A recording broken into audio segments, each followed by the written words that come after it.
Then one of the 12, the one called Judas Iscariot, went to the chief priests and asked, "What are you willing to give me if I hand him over to you?" So they counted him out 30 silver coins. From then on, Judas watched for an opportunity to hand him over. On the first day of the Feast of Unleavened Bread, the disciples came to Jesus and asked, "Where do you want us to make preparations for you to eat the Passover?" And he replied, "Go into the city to a certain man and tell him, 'The teacher says, my appointed time is near. I'm going to celebrate the Passover with my disciples at your house.'" So the disciples did as Jesus had directed them and prepared the Passover.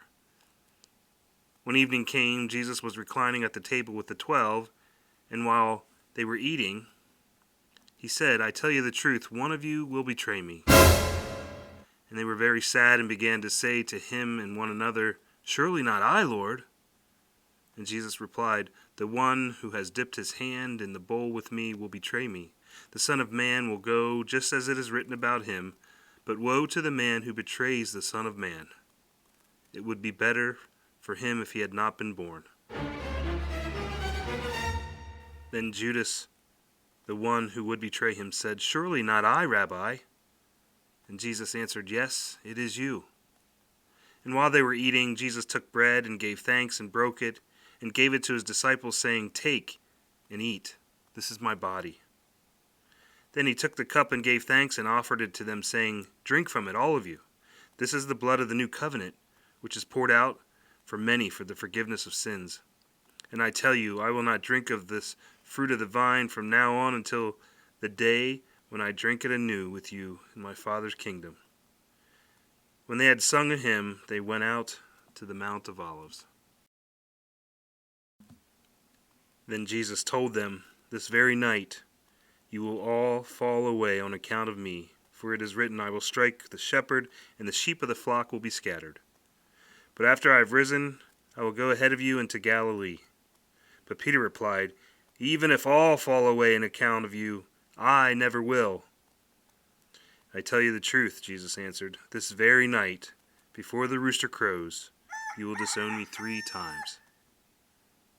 But Peter declared, "Even if I have to die with you, I will never disown you." And all of the other disciples said the same. Then Jesus went with his disciples to a place called Gethsemane, and he said to them, "Sit here while I go over there and pray." He took Peter and the 2 sons of Zebedee along with him, and he began to be sorrowful and troubled. Then he said to them, "My soul is overwhelmed with sorrow to the point of death. Stay here and keep watch with me."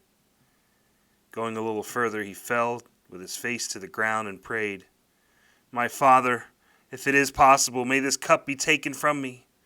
Yet not as I will, but as you will." Then he turned to his disciples, and he found them sleeping. "Could you men not keep watch with me for 1 hour?" he asked Peter. "Watch and pray, so that you will not fall into temptation.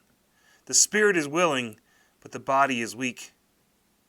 And he went away a second time and prayed, "Father, if it is not possible for this cup to be taken away unless I drink it, may your will be done." When he came back, he found the sleeping disciples, because their eyes were heavy. So he left them and went away once more and prayed a 3rd time, saying the same thing. Then he returned to the disciples and said to them, "Are you still sleeping and resting?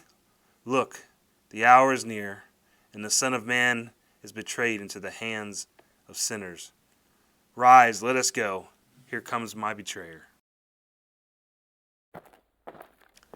While he was still speaking, Judas, one of the 12, arrived.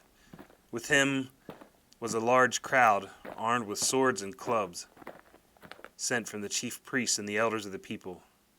Now the betrayer had arranged a signal with them, "The one I kiss is the man. Arrest him." Going at once to Jesus, Judas said, "Greetings, Rabbi," and kissed him. And Jesus replied, "Friend, do what you came for." Then the men stepped forward and seized Jesus and arrested him.